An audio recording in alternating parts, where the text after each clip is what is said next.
Одоо манай хийн хангамжийн удирдах газар гэдэг байгаа. Би энэ уулын ашигтай ажиллаж байгаа гэж ойлгож байгаа. 2900-аар зарж байгаа. Хичнээн тонн LPG 2025-аас 26 онд худалдаж авсан. Одоо үлдэгдэл хэдтэй байгаа. Хадгалах савыг хаана яаж ашиглаж байгаа? Одоо яаж хадгалах савыг өөрсдөө нөөцөө бүрдүүлэх гэж байгаа юм бэ?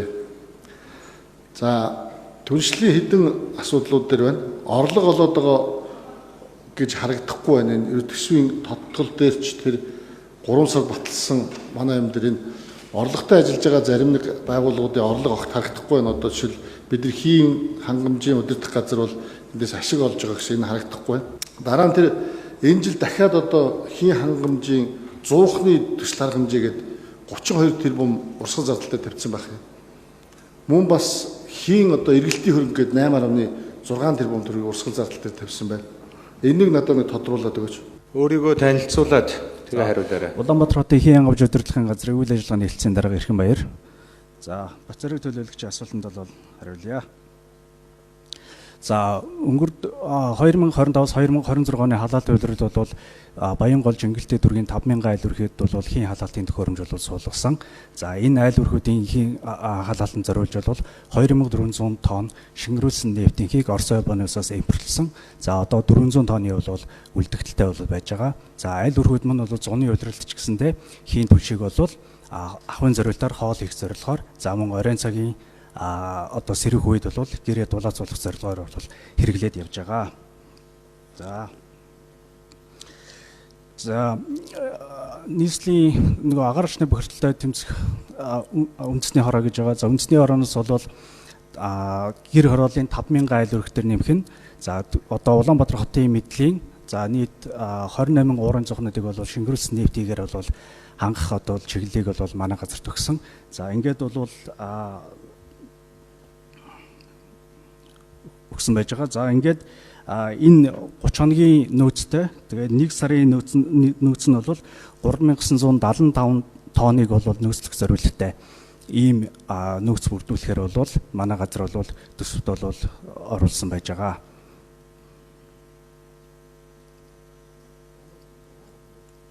За хадгалах савнууд болохоор Улаанбаатар хотод бол нийт 5 шингэрүүлсэн нефтийг агуулах байж байгаа. За энэ агуулгах савнуудын нийт багтаавч бол 5150 тонн байж байгаа. За бид нар хийн компаниудтай уулзаад тухайн компаниуд маань өөрийн нийт хадгалж байгаа савнуудынхаа 20-30% нь бол нийслэлийн энэ агаар буурлах чиглэлээр шингэрүүлсэн нефтийн хадгалах зорилтоор бол ашиглуулах бол сонирхолтойгоо илэрхийлсэн.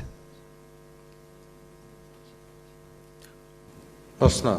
Тэгээ цааш нөгөө нэг гэр хорооллын айл өрхүүдийн тоо хийн халаалт нэмэгдэх хэрээр бол бид нар өөрсдийн шингэрүүлсэн нефтийн хийн нөөц бүрдүүлэх агуулгах хадгалах асуудал болох бол хэрэгцээ шаардлага бол ирээдүйд бол тулгарч байгаа. За болсон. 32 тэрбум төгрөг тэр хийн зуухны төсөл арга хэмжээ гэж юу юм? Хийн эргэлтийн хөрөнгө гэж 8.6 тэрбум төгрөг юу юм? Энийг яг тодорхой урсгал зардал дээр яагаад тавьсан? Тэгээд эдгээр байгууллагуудын өмнө нь 3 сард баталж исэн дүнгээс дандаа өсгөө тавьсан ба штэ.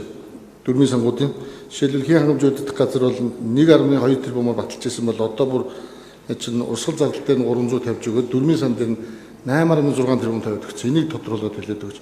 Тэр нөгөө яг хэдэн тоноор LPG худалдаж авах гэж байгаа юм бэ? Тэр худалдаж авах үнийг яг тодруулаад өгч гэсэн. Хадгалах сав бол манай нийслэлд огт байхгүй. Зөвхөн тэр хувийн хвшлийн 5 хадгалах саваар 20-30% нь бид нар ашиглах гэж байгаа юм байна. 1 тонныг нь хэдээр хадгалуулж хэдээр тээвэрлүүлт юм бэ хувийн компаниар? За хариулъя жаргал сайхан дарга. Улаанбаатар хийн хангамж удирдлагын газрын дарга жаргал сайхан байна. Бацарыг төлөөлөгчийн асуултанд хариулъя. Өнөөдрийн байдлаар бол бид нар бол 5000 айл өрхийн хийн хангамжийг шаардлагатай газыг бол Оросын холбооны улсын эрхүүгийн нефтийн компаниас бол $380 бол худалдаж авч байгаа. Гэхдээ энэ хүү гэрээ минь бол 6 сарын 31-нд бол гэрээний хугацаа дуусгаруулсан байгаа. Сая бид нэр 5 сард бол тус компанитайгаа шинэ үн мөн гэрээгээ сунгах асуудлыг хэлцгээд бол $540 гэдэг бол үнийг биднэрт санал болгосон. Тэгэхээр бид нар бол одоо энэ шинэ газын таталтынхаа төсвийг бол ер нь бол үнийн өсөлтийн тооцоод $550 бол тооцоолж энэ төсөвдөр бол газын хэрэглээнийхээ хэрэглэлтийн хөрөнгийг бол тавьсан байгаа. Манай газын төсөл дээр бол 32 тэрбум төгрөг гэсэн төсөв бол тавигдааг байгаа.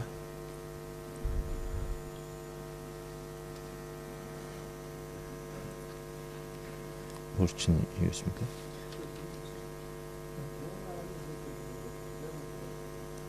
8.6 тэрбум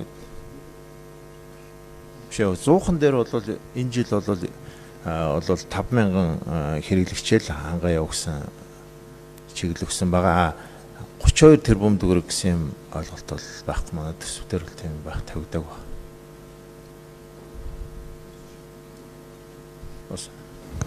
За амар төвшин орлогч нэмж тайлбар хийн. За энэ Батцэрэг төлөөлөгчийн асуултанд тодорхой хариулъя.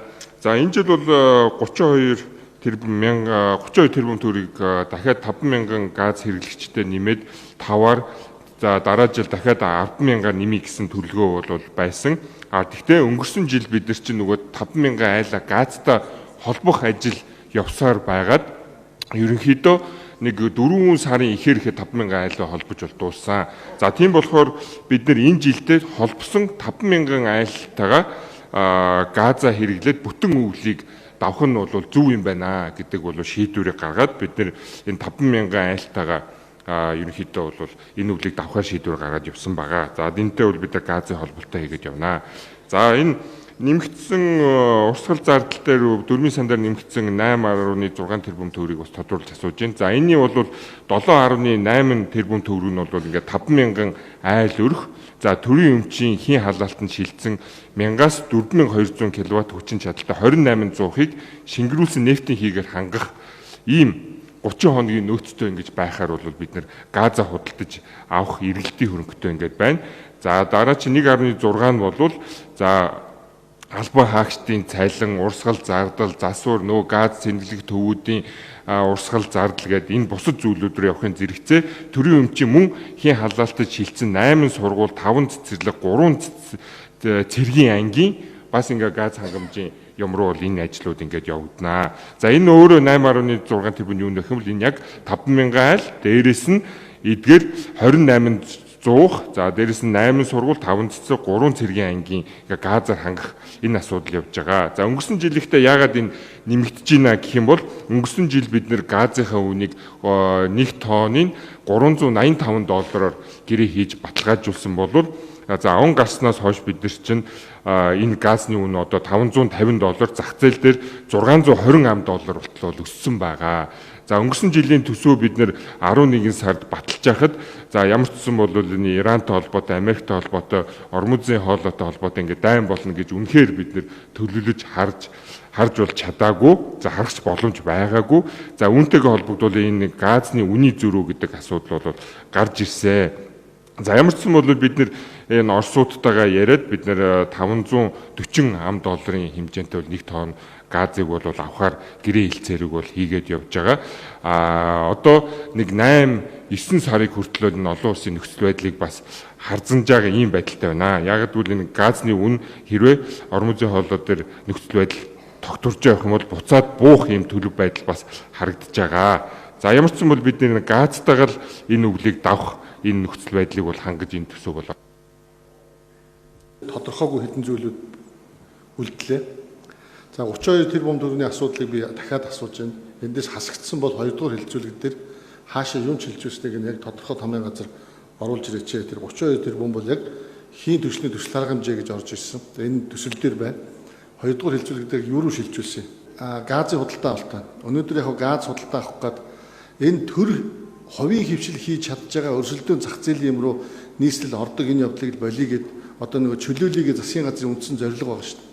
Энэ газын эргэлтийн хөрөнгө нь ингэж 2-3 сая доллар өрж яах юм бэ? Харин нөгөө сайлаа бэлтгэхэр саваа бэлтгэгчээр өнөөдөр бид нар харин аюулгүй нөөц бүрдүүлэх гэж байгаа бол сав бэлтгэх ёстой. Өнөөдөр нийслэл Улаанбаатар хот газ худалдаж аваад хувийн компани хадгалах сав нь тавиад тэрийг одоо дундаас нь ашиг олно гэж сууж иж болохгүй.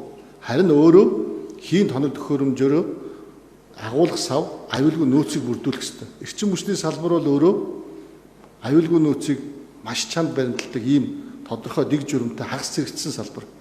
Тийм учраас нэг арилжааны нэг юм нүүрс хийн түлш одоо хийдэг энэ зарчмаасаа болоод энэ хоёрдугаар хилцүүлэг дээр байгаа энэ газын худалдаа авах зардлыг газын тоног төхөөрөмж буюу сав одоо хадгалах сав байгуулах энэ чиглэл рүү н оруулах ийм одоо саналыг гаргаж байна. Тэгээ хоёрдугаар хилцүүлэг дээр хороодууд дээр яригадад явах бах. Энэ дулаан эрчим хүчний асуудал бол манай нийслэлийн хувьд маш хүндрэлтэй байгаа. Тэгээ нөгөө бүхнийг фронтод гэдэг шиг бид энэ эрх өвлийнхөө бэлтгэл ажилд одооноос ингээд ороод явж байгаа. Ажил хариуцж байгаа хүмүүс, холбогдох хүмүүс одоо энэ эрх жилийнхээ өвлжилтийн бэлтгэл ажил, энэ хийн газад шилжүүлэх ажлаа эрчимжүүлэх хэрэгтэй. 5,000 өрхийг газын хэрэглээнд дамжилтаа шилжүүлж чадсан шүү дээ. Яг учир дутагдaltaй зүйлүүд бол байгаа. Одоо дахиад 5,000 өрх газад шилжгээр хүлээгдэж байгаа. За үүнтэй зэрэгцээд энэ геополитик дэлхийн асуудлаас болж газын үнийн өсөлт бас байна. Дээрээс нь манай хадгалах, сав агуулгууд бас дутагдaltaй байна. Ийм асуудлууд байгаа. Ингэжээж гэр хорооллыг газын түлшинд шилжүүлж бид нар энэ эрчим хүчний хэмнэлтийг бас гаргаж явахгүй бол эрх өвлийг давхад бол тун хүндрэлтэй нөхцөл байдлууд байгаа шүү. Энэ дээр энэ холбогдох хүмүүс одооноос энэ ажлаа эрчимжүүлэх шаардлагатай. Тийм учраас энэ одоо авж байгаа түлшин дээр иргэдийн хурлаас тогтоол гаргаж ажлын хэсэг бас байгуулнаа. Авж байгаа түлшин дээр хяналт шалгалтыг хийнэ. Энэ дээр одоо ажлын хэсэгт орох төлөөлөгчид нэрсээ өгөөд явах хэрэгтэй. Төлөөлөгчдөөс ч гэсэн санаачлаг гарч байгаа. 2 дугаар хилцүүлэг буюу 6 дугаар сарын 22-ны өдөр тогтоол батлагтай зэрэгцээд энэ түлшин дээр хийх хяналт шалгалтын ажлын хэсгийг байгуулж ажиллана гэдгийг хэллээ.